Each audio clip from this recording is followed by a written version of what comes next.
In today's video, we're witnessing the last footage of 5 different people eaten alive by animals.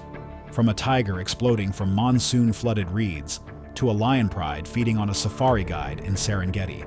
But our first story starts with a curious 4-year-old leading to Africa's most fearless and vicious predators. It was September 3rd, 2013, on the outskirts of Polokwane in northern South Africa, where a small preschool sat at the edge of an open scrub.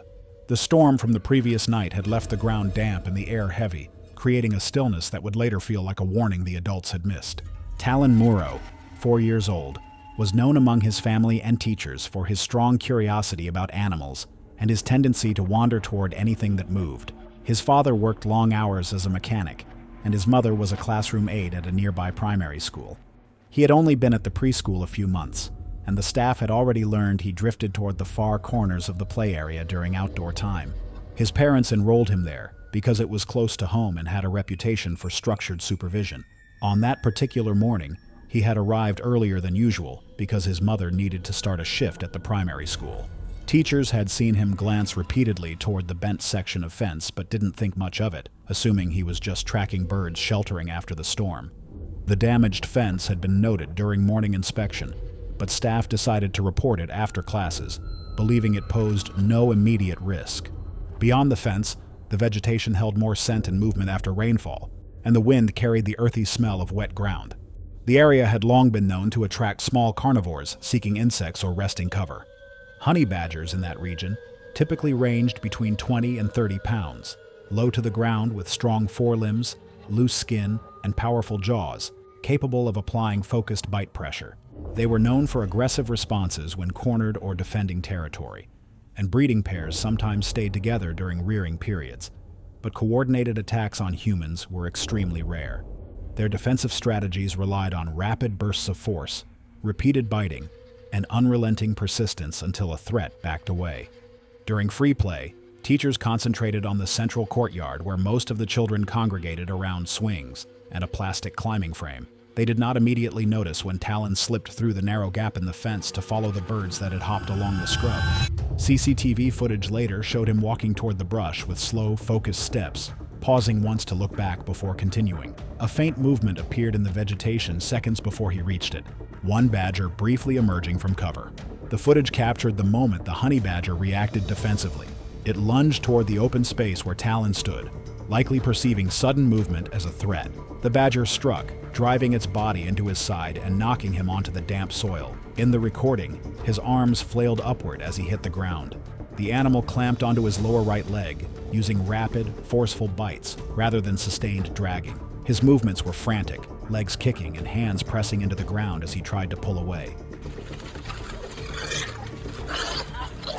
The audio captured a short, high scream that shifted into panicked sobs as he twisted onto his stomach, attempting to crawl out of its reach. A teacher, alerted by the screams, ran into frame seconds later. She appeared shouting, her arms thrown outward, in an attempt to startle the animal. She grabbed a plastic chair from the sandpit and hurled it toward it.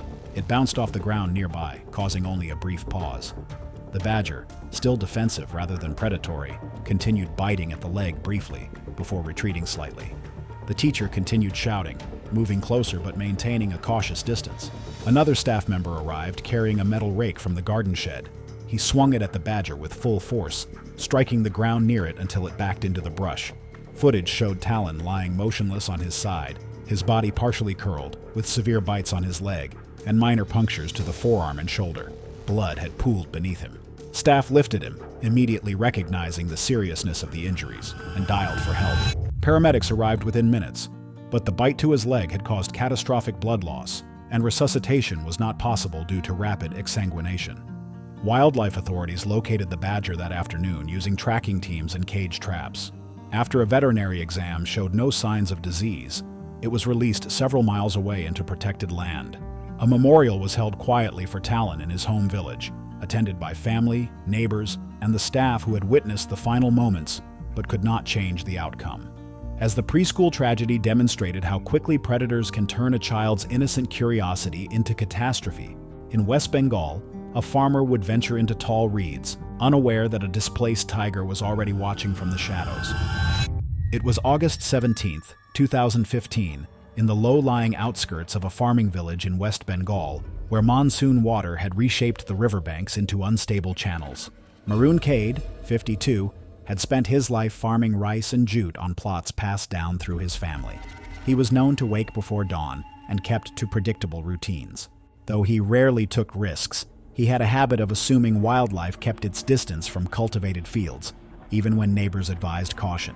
He joined a small local farming cooperative that required members to document crop damage for seasonal reports, and he took the responsibility seriously. His small handheld camera, bought secondhand in Kolkata, had become a tool he used to give the cooperative accurate records of flooding and erosion. On this morning, he set out to film sections of washed-out embankments along the river. Heavy rains had drowned parts of the fields, and he mentioned to his co-workers that he wanted clear footage to show the extent of soil loss and silt buildup. He had planned to walk only along the raised path, but the water had receded enough to expose submerged portions of the outer edges. He believed livestock could be swept away by currents and wanted to act fast. The setting was a broad stretch of reeds, some rising over 8 feet tall. Beyond them, the river ran shallow but fast, carrying debris from upstream villages. Bengal tigers in this region could weigh up to 570 pounds, with males reaching 8 to 9 feet from nose to tail. They typically avoided people, but were known to move closer to villages during floods when prey was scarce or corridors were blocked. Their strike relied on a silent approach, a burst of speed up to 35 miles per hour over short distances, and a crushing bite to the neck or chest aimed at immobilizing prey quickly. Reeds offered ideal cover, masking both sound and movement. In the days prior, 2 families had reported hearing low growls near the riverbank at night, but no one had seen the animal responsible. A herder mentioned fresh drag marks near the reeds where one of his goats had gone missing. Forest guards had circulated a general advisory to stay away from tall vegetation until the waters receded. Maroon heard the warnings, but assumed they referred to areas deeper in the forest, not the edges of agricultural land. His footage began with steady narration about soil collapse and crop loss. The camera showed sections of exposed roots where embankment walls had eroded. He moved slowly, planting each step carefully on the softened ground. As he approached a dense cluster of reeds, he paused and tapped them with a thin stick to measure water depth. The reeds shifted slightly, but the movement seemed consistent with wind. Behind him, 2 villagers walking along a drier path noticed his position and hesitated, aware of the warnings that had circulated. The attack began with a sudden, heavy rustling that broke from deep inside the reeds. The sound was recorded clearly, sharp, abrupt, and followed by a low thud. The tiger erupted from cover in a forward lunge, its forelimbs extended and its head low. The camera captured only a blurred surge of orange and black before the impact knocked Maroon backward, with the majority of the attack quickly obscured by reeds. Villagers later described seeing the tiger's shoulders contract as it drove into him with full weight, sending both into the mud. The camera fell sideways, landing at a tilt that showed only a portion of the scene, reeds swaying violently and streaks of color moving past the lens. The audio picked up one short, startled shout from Maroon before the tiger clamped onto his upper chest and dragged him out of the frame. The compression forced air from his lungs with an audible exhale. The tiger immediately pulled Maroon into thicker reeds, with subsequent feeding occurring out of camera view. The villagers, approximately 40 yards away, stopped and retreated up the embankment. They reported hearing a low, sustained growl mixed with the sound of reeds snapping. One man attempted to shout for Maroon, but the vegetation blocked visibility. They could not see the tiger clearly, only glimpses of orange fur through dense reeds. The villagers ran back toward the main footpath to alert forest guards, who arrived nearly an hour later. By the time guards entered the reed bed, both Maroon and the tiger were gone. Drag marks and blood patterns showed the path taken deeper into the vegetation. Searchers followed the trail but lost it where the reeds widened into a flooded depression.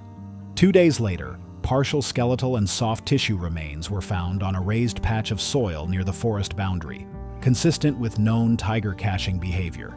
The incident received only brief mention in a Kolkata regional paper, overshadowed by ongoing monsoon coverage. The village held a small cremation at the edge of the fields, attended quietly by family and cooperative members who had watched Maroon document the very damage that had drawn him into the reeds. Yet even as the flooded reeds of West Bengal showed how displaced predators turn familiar landscapes into killing grounds. In Gansbai, A man would paddle alone into the cold waters, his camera about to record the ocean's most explosive predatory strike. It was June 4th, 2016, just after sunrise off the rocky shoreline of Gansby, South Africa, where the sea surface looked calm but carried a quiet heaviness that hinted at movement far below. Aaron Dahl, 27, lived in a modest shared flat in Hermanus and shaped surfboards for a small local shop. His income was inconsistent, especially during winter months when tourism slowed, but he was known for being diligent and willing to take small custom jobs that others refused. Surfing was his release, a routine he protected even when time was tight. He rarely surfed crowded spots, preferring quieter breaks where he could test board designs. Recently, he had mounted a waterproof action camera with secure mounts on the nose of a mid-length board to evaluate how the rails held under different speeds. He planned to record a few runs, review the footage at home, and refine a prototype he hoped to sell before peak season. He was not inexperienced. He followed basic ocean safety, checked tide tables and currents, and usually avoided offshore winds that created choppy conditions. But he also tended to assume that risk was consistent across familiar spots. Gansby is known for seasonal great white presence along seal routes running near shore, and local signage advised caution, yet surfers used the area often when conditions were calm. Aaron's habits made his decision understandable. Visibility looked reasonable, swells were clean, and other surfers had left because a wind shift made their preferred peak less consistent. He focused on the technical details of his board, not on the wildlife patterns below him. Great white sharks in this region often patrol between kelp lines and deeper channels, using the dim water beneath surfers to silhouette prey against the surface. They can exceed 16 feet in length, accelerate quickly from below, and use vertical breaching as a tactic when targeting seals. Their bite force is strong enough to crush bone and sever limbs, and once committed to an upward strike, they often breach fully before descending again with the prey in their jaws. A local surf club post and beach signage had warned of increased activity in colder waters during the early morning hours. But Aaron had not checked the post.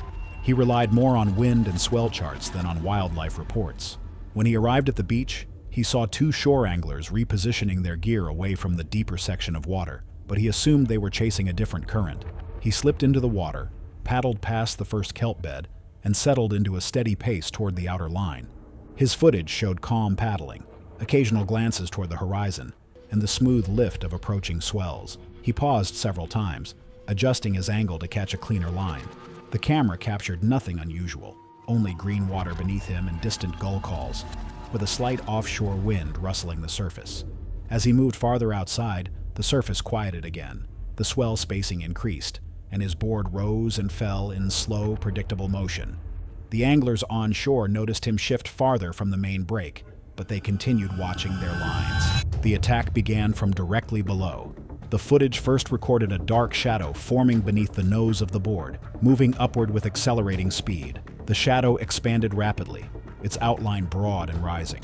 The moment before impact, the camera captured the board beginning to tilt as water pressure shifted beneath it. The strike came as a vertical surge from depth. The shark hit with full momentum, driving its head and upper body out of the water. Its jaws closed around Aaron's left arm and mid-torso, lifting him completely into the air. The force snapped the board in half at the midpoint, scattering fiberglass fragments and sending a spray of water outward. The camera, still attached to the broken front section, tumbled as it hit the surface, angling upward just enough to record Aaron being pulled down past it in a widening plume of red. Underwater, the footage showed turbulent motion, sediment rising, bubbles, and intermittent flashes of the shark's pale underside. Aaron's body was pulled laterally as the shark shook its head, a documented kill technique to tear tissue and incapacitate prey. The audio captured muffled thuds and water turbulence. The anglers reported seeing Aaron break the surface briefly, his right arm thrashing as the left side of his wetsuit appeared torn along the shoulder seam. The second submersion happened within seconds. The shark re-engaged from beneath, gripping him along the torso. The water churned into a circular pattern as it began to circle tightly, maintaining hold. The camera captured the plume growing darker and spreading in thin sheets across the surface. Aaron's movement slowed rapidly as the shark drew him downward, out of frame and into the deeper channel. The action camera continued recording only the surface after that, showing drifting board debris and the faint ripple of currents moving outward. The anglers remained on shore, unable to intervene at such distance. and they described seeing the dorsal fin pass once more before disappearing completely. Recovery teams, including local marine safety officers and Western Cape Coast Guard divers, located Aaron's body several hours later in a nearby channel, still identifiable by the torn wetsuit and the mounted action camera. The body was brought to shore with standard marine recovery protocols, and officials confirmed death by catastrophic great white bite with massive soft tissue trauma and partial limb amputation. Fragments of his board and camera were collected as evidence. The stretch was temporarily closed to surfers, and officials issued routine advisories citing shark hazards without naming the exact species. Aaron's family and several board shapers held a quiet shoreline memorial the following evening, placing one of his unfinished boards at the high tide line before the waves carried it away. Aaron's death demonstrated the ocean's capacity for sudden, devastating ambush. Meanwhile, in Australia, a crab fisherman would lean over his boat to check trap lines, seconds before a death roll dragged him into the depths. It was August 12, 2017, on a remote stretch of river mouth near Melville Island in Australia's Northern Territory. Tides were high, and the occasional swirl of mud along the estuary hinted at strong currents and submerged sandbanks running just below the surface. Davin Weir, 44, had spent most of his adult life as a seasonal crab fisherman along the coasts and river mouths of the Northern Territory. Born on the Tiwi Islands, he had built a reputation for working alone to maximize trap placement efficiency and reduce interference from other fishermen. His days began before dawn, and he monitored each trap personally, adjusting placement and lines as needed. Despite long hours, he maintained strict attention to detail, especially when checking for trap entanglement or early signs of wildlife interference such as claw marks or disturbed bait. That morning, his goal was to inspect a cluster of crab pots he had set the previous night, recording the session with a small waterproof chest-mounted GoPro-type camera to document conditions for later review. He carried only essential equipment: leather gloves, a short gaff hook, and a manually operated hand winch for lifting the traps. Friends occasionally cautioned him about lone work during high tides or reports of large saltwater crocodiles frequenting nearby channels. Davin generally respected such advice but also trusted his experience, noting that caution had to be balanced against productivity. Saltwater crocodiles in this region regularly exceed 15 feet, can accelerate from a standstill over a few meters, and possess enough bite force to crush ribs, fracture limbs, and sever muscle tissue. They are ambush hunters, often remaining motionless in murky water or partially submerged channels, striking with explosive speed when prey enters their attack range. Davin proceeded slowly toward his traps, keeping his boat aligned with the deepest navigable channel to avoid snags on submerged mud bars and sunken debris. The morning remained quiet, apart from occasional calls of kingfishers and the distant hum of outboard motors on other stretches of the river. Davin positioned the boat beside a cluster of traps, leaning over the edge to check the lines. His gloved hands brushed mud from the ropes as he steadied the small tin skiff-style vessel. The camera captured subtle movement beneath the murk, a shadow passing under the hull, but he continued, unaware. A sudden surge erupted beneath the surface. In a fraction of a second, a massive male saltwater crocodile launched upward, its jaws opening wide and clamping onto his left forearm and upper rib cage. The impact tipped the boat violently, and Davin was thrown overboard instantly. The camera, still attached to his chest harness, tilted chaotically, recording the first splash and the sudden displacement of muddy water and silt as he struck the river. Underwater audio recorded muffled thrashing, the violent churn of silt, and the audible snap of bone as the crocodile executed a death roll, a predatory maneuver designed to disorient and tear apart prey. His gloved hands flailed, meeting resistance from the creature's enormous jaw pressure. The force pulled him under continuously, limbs twisting unnaturally. Above the surface, the second fisherman, stationed roughly 93 yards away, reported seeing the croc breach briefly with a human torso in its jaws before submerging again. The water roiled in concentric circles as the predator manipulated its prey toward deeper channels, leaving only the overturned trap and Davin's camera bobbing in the current.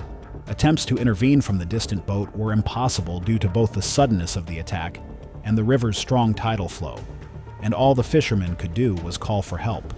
Recovery crews later documented that the animal had dragged its prey into a deep channel, behavior consistent with territorial feeding patterns and the lethality of fully grown adult saltwater crocodiles.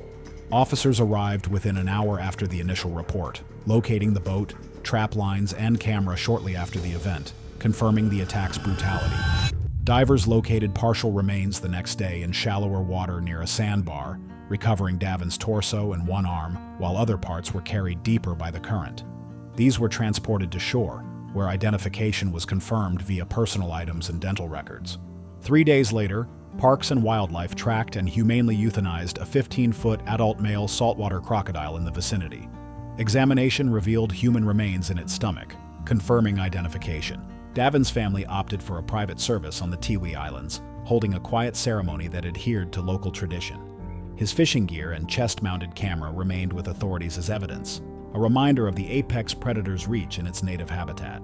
The crocodile's death roll proved that even experienced fishermen are no match for prehistoric ambush predators.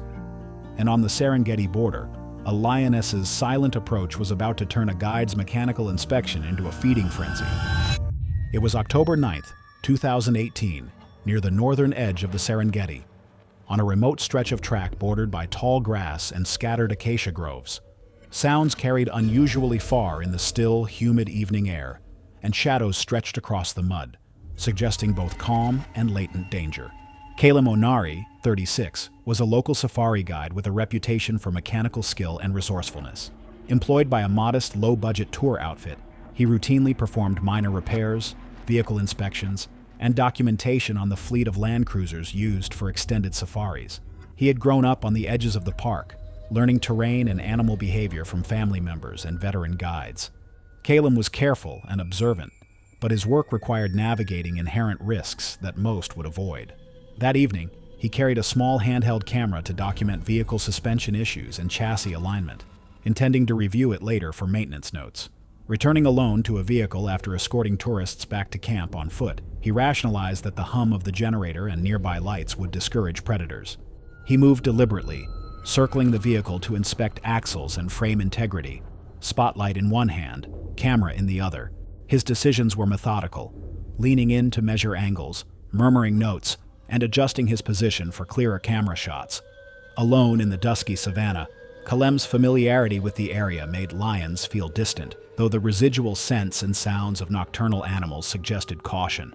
Lions in this region are ambush predators, often hunting silently along cover edges, capable of reaching 35 miles per hour in short bursts and delivering powerful bites sufficient to puncture rib cages and tear muscle. A lioness, especially defending territory or stalking prey near the vehicle, can approach almost entirely undetected in dense grass, crouching low and moving with patience before launching a decisive strike. As Calum adjusted the camera for better angles and shifted the spotlight, the tall grass behind him rustled with subtle motion, masked by the wind's whisper. Footage later showed Calum crouched, camera angled toward the vehicle, when the vegetation parted silently. A lioness appeared, head low, shoulders tensing, before lunging forward. The camera jerked violently as the impact threw him backward under the chassis. Audio captured a snarl, Calum shouting, and the metallic clang of the spotlight as it hit the ground. The lioness clamped onto his upper thigh, then shifted, biting into his abdomen. The camera tilted, capturing glimpses of mud, the vehicle undercarriage, and streaks of tawny fur amid the violent thrashing. The lioness dragged him partially out from under the chassis, shaking and twisting with precise, short bursts of force to disorient and disable. Another lion, likely a nearby male or subadult from the pride, grabbed his left arm, typical opportunistic predatory behavior when a solitary human is present. Both predators engaged in coordinated feeding motions, a natural extension of their hunting behavior. The camera captured torn clothing, splayed limbs, and rapid body rotations in the cramped space. The scene lasted only seconds on video, but showed every motion, initial impact, twisting, shaking, and the gradual loss of human resistance. Camp staff, approaching with flashlights from roughly 200 yards away, saw brief glimpses of tawny fur and flailing limbs, and smelled the sudden metallic tang of blood on the air. By the time they reached the site, both lions were feeding, dragging portions of Calum's body clear of the vehicle. A single warning shot into the air caused them to retreat, leaving him motionless in the mud. One staff member immediately radioed the central outpost while others ran toward the scene, shouting for help. Responders recovered Calum's body, partially intact but showing catastrophic trauma from multiple lion bites, including deep punctures to the torso and limbs, consistent with large felid predation. Identification was confirmed with clothing and personal items, and the body was transported to the nearest ranger station for formal documentation and release to family. Rangers tracked the pride for several days but determined the attack was opportunistic, triggered by the sudden presence of a solitary human within striking distance. No lions were euthanized, consistent with wildlife conservation policy in the Serengeti. A Kiswahili language radio bulletin briefly reported a guide fatality near camp, omitting details on predator species for safety and cultural sensitivity. Kalem's family arranged a small private burial near Arusha, adhering to local custom and keeping the ceremony discreet. Thanks for watching. If you like these stories, click here.